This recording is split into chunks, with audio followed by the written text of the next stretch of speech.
बिल्कुल ठीक। सर, हुकूमत ने IMF को अगले बजट में तनख्वाहदार तबके पर टैक्सेस का बोझ कम करने की तजवीज़ दी है। वज़ीर ख़जाना भी कह रहे हैं कि तनख्वाहदार तबके का एहसास है, इस हवाले से वो फिर जायज़ा भी लेंगे। मौजूदा सूरत हाल में वैसे मुमकिन लग रहा है आपको, हमें रिलीफ मिलता हुआ देख रहे हैं आप? देखिए, हुकूमत को बहुत प्रेशर आया हुआ है तनख्वाहदार तबकों के ऊपर से, क्योंकि कुछ तनख्वाहदार तबके भी जो है ना वो भी बड़े ताकतवर होते हैं। ज़्यादातर तो बेचारे समझदार गरीब लोग ही होते हैं, ज़्यादातर तो मजबूर लोग ही होते हैं, ज़्यादातर तो ताकतवर लोग नहीं होते। हुकूमत को प्रेशर आया हुआ है वैसे भी आवाम से कि यार ये क्या कर रहे हो। और हुकूमत ने IMF को पिछले साल भी कर सकते थे तनख्वाहदार तबके के ऊपर टैक्स कम, अगर फिर अखराजात कम कर देते। लेकिन अगर आपको 60-60 पेजों के इश्तिहारात करने हैं अखबारों में तो फिर अखराजात तो कम नहीं हो सकते। अगर आपने 700 अरब रुपए PHDP और ADPs में रखने हैं MNAs और MPs के लिए तो फिर अखराजात तो कम नहीं हो सकते। अगर आपने 22% जारी अखराजात बढ़ाने हैं तो अखराजात तो कम नहीं हो सकते। 1500 गाड़ियाँ FBR को दिलानी है तो अखराजात तो कम नहीं हो सकते। तो इसलिए फिर अखराजात बढ़ गए। लेकिन अगर ये चाहें तो अखराजात तो कम कर सकते हैं। हमको ज़रूरत नहीं है इस वक्त के ग्लास ट्रेन बनाएं, हमको ज़रूरत नहीं है कि एयर एम्बुलेंस रखें, हम ग्राउंड की एम्बुलेंस रख लें तो ज़्यादा अच्छा है। पंजाब में तो 1.5 घंटे में, जहाँ जिस शहर के अंदर लैंडिंग स्ट्रिप है उस शहर में तो अस्पताल भी हैं। बिल्कुल ठीक। अच्छा, मुझे ये बताइए कि पिछले दिनों डॉन न्यूज़ का इंकशाफ है कि हुकूमत अवाम से 1 लीटर पेट्रोल पर 107 रुपये 12 पैसे और हाई स्पीड डीजल पर 104 रुपये 59 पैसे टैक्स, ड्यूटीज़ और मार्जिनस की वसूली कर रही है। तो ये इजाफी पैसा कहाँ इस्तेमाल हो रहा है? क्यों हुकूमत जो है वो पेट्रोल सस्ता नहीं कर पा रही है मुफ्ता साहब? देखिए, 10 रुपये फ़ी लीटर लेवी इन्होंने बढ़ाई है पिछले महीने पेट्रोल पे, जिस पे एक महीने में इनको 10 अरब रुपए का टैक्स जमा होगा। और 10 रुपये इन्होंने डीजल पे भी बढ़ाए हैं तो उस पर भी तकरीबन 1 अरब रुपए 10 अरब रुपए से थोड़े से कम 8 अरब रुपए तक जमा होंगे। तो 18 अरब रुपए 17 अरब रुपए महीने के, यानी कि तकरीबन 200 से लेकर 215 अरब रुपया मज़ीद इन्होंने टैक्स लगाया है। उसके अलावा जब 70 अरब रुपए आपकी लेवी होती है, उसके अलावा इनका कस्टम ड्यूटी होती है डीजल के और क्रूड ऑयल के इम्पोर्ट्स पे, और फिर सेल टैक्स वगैरह कुछ नीचे के बेसिस पे होता है। तो ये अखराजात तो हुकूमत, ये टैक्सेस तो हुकूमत लगाती है। अब हुकूमत ने वादा किया है कि अगर जितना भी पेट्रोल कम हो जाए हम पेट्रोल की कीमत नहीं कम करेंगे। ये IMF से इन्होंने वादा किया है कि अगले 3 महीने तक पेट्रोल अगर और बैनुल-अक़वामी मंडी में सस्ता भी हो जाएगा तो हम मज़ीद उसके ऊपर टैक्सेस लगाते रहेंगे, उसको सस्ता नहीं करेंगे। तो ये जो है ना ये हुकूमत टैक्सों से ज़िंदा है। सर, हुकूमत जो क्रिप्टो करेंसी है इसको कानूनी दायरे में लाने की बात कर रही है और इसके लिए एक अथॉरिटी बनाई है। पाकिस्तानी मईशत में इसके लिए कितनी गुंजाइश और कितना फ़ायदा हो सकता है? क्योंकि दुनिया भर में तो लोग क्रिप्टो से अरबों डॉलर्स बना रहे हैं। सर, लोग कहाँ से कहाँ पहुँच गए, इसकी एक बहुत बड़ी मिसाल एलन मस्क खुद है। देखिए, करेंसी वो होनी चाहिए जो हुकूमत बैक करती है। बहुत ज़्यादा इकोनॉमिस्ट जो हैं दुनिया भर में ये क्रिप्टो के बहुत ख़िलाफ़ हैं कि हुकूमत जिसको बैक नहीं करती वो करेंसी नहीं होनी चाहिए। और आपने देखा है कि जितने दुनिया में बड़े बड़े आजकल फ्रॉड्स होते हैं वो क्रिप्टो में फ्रॉड्स होते हैं। पाकिस्तान के पास तो बिल्कुल अहलियत नहीं है, ना रेगुलेटरी कंट्रोल है, ना कोई कंट्रोल है कि हम क्रिप्टो को सही तरीके से रेगुलेट कर लें। हम अपने इंटरेस्ट रेट की पॉलिसी को सही बना नहीं सकते, हम अपने कर्ज लेने की डेप्ट मैनेजमेंट तो सही कर नहीं सकते। हमको ये बिल्कुल इस चक्कर में नहीं पड़ना चाहिए। मैं आपको यकीन दिला रहा हूँ कि ये क्रिप्टो का आप जो भी करेंगे आखिर में साल 2 साल 3 साल में बहुत लंबा स्कैंडल आएगा। बड़े बड़े लोगों के बच्चों के बड़े बड़े लोगों के नाम ज़रूर आएंगे, लेकिन आवाम को जो है वो 10-20 बिलियन डॉलर्स की चोट लगेगी। अच्छा, और हुकूमत को टैक्स कलेक्शन का कोई फ़ायदा नहीं होगा? क्योंकि जितने भी क्रिप्टो यूज़ करने वाले लोगों से अभी बात हो रही है तो वो तो इस चीज़ पे परेशान हो रहे हैं कि इस पे टैक्स लग जाएगा तो अभी जो हमें डायरेक्ट मनी मिलती है वो उसके बाद हुकूमत को टैक्स अदा करना पड़ेगा बिला वजह। हुकूमत इसमें जाएगी, गड़बड़ करेगी, हुकूमत के जो लोग ये लेकर आएगी उसकी गड़बड़ करेगी। पाकिस्तान की एक तारीख है ना, हमारी गवर्नेंस जो है वो कम्प्लीटली नाक़िस है। हम डिसफंक्शनल गवर्नेंस है। हम बच्चों को स्कूल नहीं पढ़ा सकते, हम लोगों को तालीम नहीं दे सकते, सेहत नहीं दे सकते, हम पानी घरों में नहीं दे सकते नलकों में। हम क्या ठीक कर सकते हैं कि हम ये समझ रहे हैं कि हम क्रिप्टो को रेगुलेट कर लेंगे और क्रिप्टो को वो कर लेंगे। मतलब पागलपने वाली बातें हैं। पाकिस्तान में वही बात है ना कि हुकूमत कहती है कि फ़ायदा नहीं उठाएगी, हुकूमत को तो टैक्स का फ़ायदा होगा ना यार।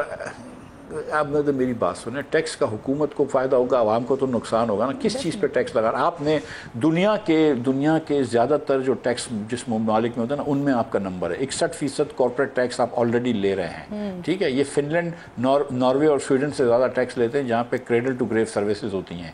यहाँ पे आप जो 40% नौकरी पेशा लोग टैक्स देते हैं, 50% जो बिजनेस इंडिविजुअल्स जैसे डॉक्टर्स, लॉयर्स, चार्टर्ड अकाउंटेंट्स वगैरह टैक्स देते हैं, 60% जो कॉर्पोरेट टैक्स देते हैं। आपको उसके एवज क्या मिलता है? आपको सिक्योरिटी गार्ड तो अपने रखने पड़ते हैं कि हुकूमत सिक्योरिटी नहीं प्रोवाइड कर सकती, रोड हुकूमत के टूटे हुए होते हैं, नलकों में पानी आपको नहीं मिलता, आप पानी खरीदना पड़ता है, महंगा इलाज खुद कराना पड़ता है सर, महंगा बिजली, आपको गर्मियों में बिजली कम कर देते हैं, लोड शेड करते हैं, सख्त गर्मियों में बिजली लोड शेडिंग होती है, सख्त सर्दियों में गैस करते हैं। इस हुकूमत को अब आप कह रहे हैं कि तुम क्रिप्टो पे भी टैक्स करो, और मैं आपको बताऊं टैक्स तो करेंगे, टैक्स तो कोई भी जमा नहीं होगा। क्रिप्टो वाले वैसे इनका वो बहुत ज़्यादा इनसे तेज होते हैं, टैक्स तो कोई जमा नहीं होगा, लेकिन क्रिप्टो का एक स्कैंडल हो जाएगा बहुत लंबा, हुकूमत के इन्वेस्ट कर देगी, कुछ कर लेगी, कुछ प्राइवेट सेक्टर के लोग बड़ा कामयाब हो जाएंगे, उनके कुछ रिश्तेदार हुकूमत में भी होंगे, उनके घर और महला लंदन और दुबई और दीगर शहरों में होंगे, और हम ये पाकिस्तान लेकिन आवाम के लिए ये बहुत बड़ा धचका हो जाएगा। बिल्कुल ठीक। अच्छा सर, ये फरमाइए, केपी हुकूमत एक साल में माशी इस्तेहकाम लाने का दावा कर रही है। उनके जो सूबाई मुशीर हैं,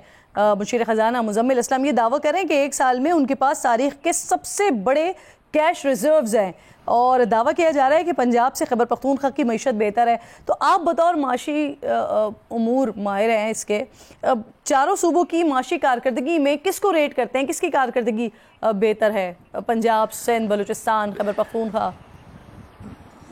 देखिए, लोगों की माशी सूरत हाल का ज़्यादातर जो असर होता है, तो उसकी वफाक की पॉलिसी से ताल्लुक़ है, किसी सूबे की पॉलिसी से ताल्लुक़ नहीं है। मैं और आप जो सेल टैक्स देते हैं वफाक लगाती है, माँ सिवाय के सर्विसेज टैक्स जो पे सेल टैक्स लगता है, यानी कि रेस्टोरेंट पे खाना खाने गए उसका टैक्स सूबे लेते हैं, वरना तो वफाक टैक्स देता है वो। और बात है कि वफाक टैक्स लेके 60% सूबों को दे देता है, लेकिन ज़्यादातर जो हमारे ऊपर जो टैक्स लगते हैं वो वफाक की वजह से लगते हैं। सूबों के 3-4 काम होते हैं, जिसके अंदर पुलिसिंग का काम होता है, तालीम का काम होता है, सेहत का काम होता है, और बेसिक सर्विसेज का काम होता है, यानी कि पानी आपके नल में आना चाहिए, रोड टूटी हुई नहीं होना चाहिए। ये 4 सूबों के काम हैं जो कि वो बिल्कुल ठीक नहीं करते। पाकिस्तान में 2,70,00,000 बच्चे स्कूल से बाहर हैं। पंजाब में, जो कि इनमें यकीन से कह सकता हूँ कि पंजाब इन 4 सूबों में सबसे बेहतर गवर्नड है, लेकिन उसमें भी 1,10,00,000 लोग सूबों बच्चों के स्कूल से बाहर हैं, ठीक है।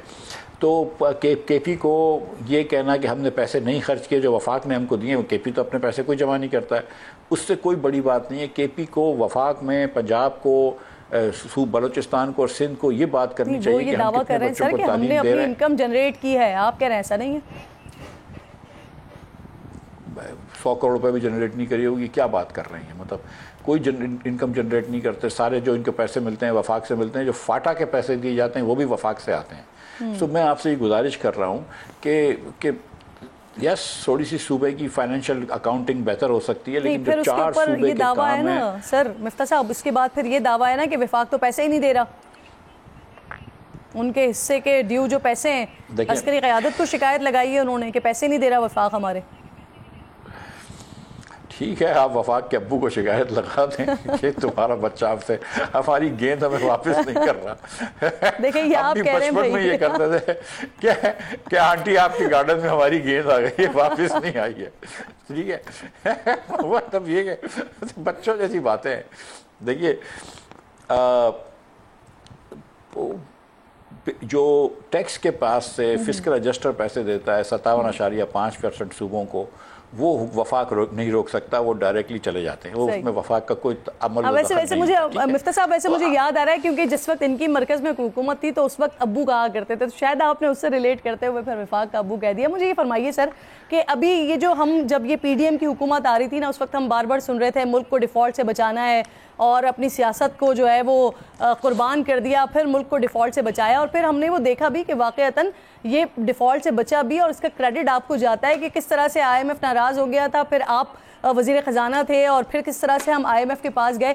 लेकिन फिर सर हमें ये भी पता चलता है और इनफैक्ट आप भी कहते हैं कि बहुत सारे ऐसे डिसीजंस थे जो कि अस्करी क़यादत को जिसमें इंटरवीन करना पड़ा और उनकी वजह से फिर वो फैसले हो सके, अदरवाइज हुकूमत तो नहीं कर पा रही थी या नहीं कर रही थी। जिसमें सबसे इंपॉर्टेंट चीज़ जिसकी अभी हमने डिस्कशन भी की पेट्रोल के हवाले से, वो पेट्रोल के रेट्स के हवाले से भी थे, मार्केट रेट के हवाले से भी चीज़ें थी। तो फिर सवाल बुनियादी तौर पर यह है कि अगर इंटरवीन करना है अस्करी क़यादत को और उन्होंने ये सारे फैसले करवाना है, तो फिर मुल्क को डिफॉल्ट से बचाने का क्रेडिट हुकूमत के पलड़े में कैसे आ गया सर? ये तो क्रेडिट उनका हो गया। फिर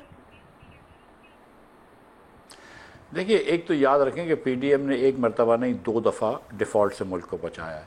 एक दफ़ा जब मैं वज़ीर ख़जाना था और मैंने IMF से डील करी थी और IMF को वापस लाया था, उस वक्त बचाया था।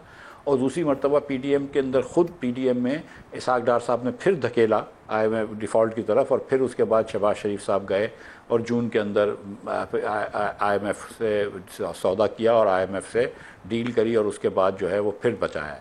तो PDM ने 2 मरतबा बचाया, लेकिन एक मरतबा ख़ुद डिफ़ॉल्ट की तरफ धकेला भी है और उसका मईशत के ऊपर बहुत नुकसान हुआ है। ये बात दुरुस्त है कि शहबाज शरीफ साहब को हिम्मत दिलाई थी अस्करी क़यादत ने कि आप ये काम कर गुज़रें, क्योंकि शहबाज शरीफ साहब को उनके भाई और भतीजी और भाई के समधी की तरफ से बहुत प्रेशर था कि आप 1 रुपया भी पेट्रोल की कीमत ना बढ़ाएं, और वो सारी जो वजह थी वो हमको पता थी कि क्या थी।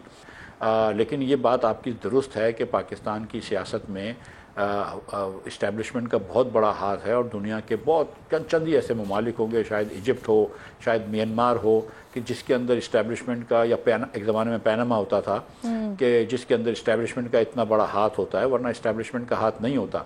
तो जब आपकी इतनी अथॉरिटी होती है तो फिर जिम्मेदारी तो ऑटोमेटिकली आपके ऊपर आती है ना।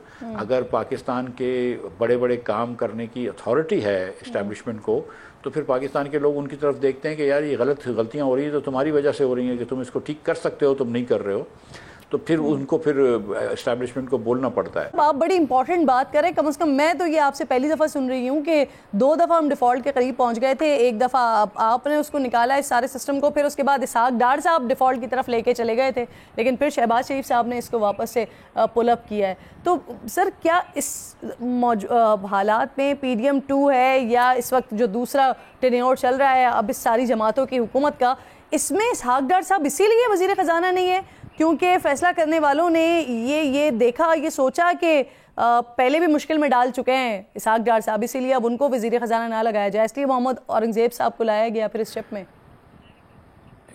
ये तो आप शहबाज शरीफ साहब से पूछ सकते हैं, लेकिन अब कम से कम ये बात है कि क्योंकि डार साहब जो है वो रोज़ अब बयान नहीं देते जो मेरे खिलाफ बयान दिया करते थे कि करेंसी 200 रुपये की होनी चाहिए या 100 रुपये की होनी चाहिए या 75 रुपये की होनी चाहिए। एक आध मरतबा कभी कभी दे देते हैं बयान औरंगज़ेब के खिलाफ भी, लेकिन फॉर द मोस्ट पार्ट क्योंकि वो एक जामे में रह रहे हैं आजकल डार साहब, तो सर आपके साथ ज़ाती मोहब्बत थी ना, शायद औरंगज़ेब साहब के साथ वो वाली मोहब्बत ना हो।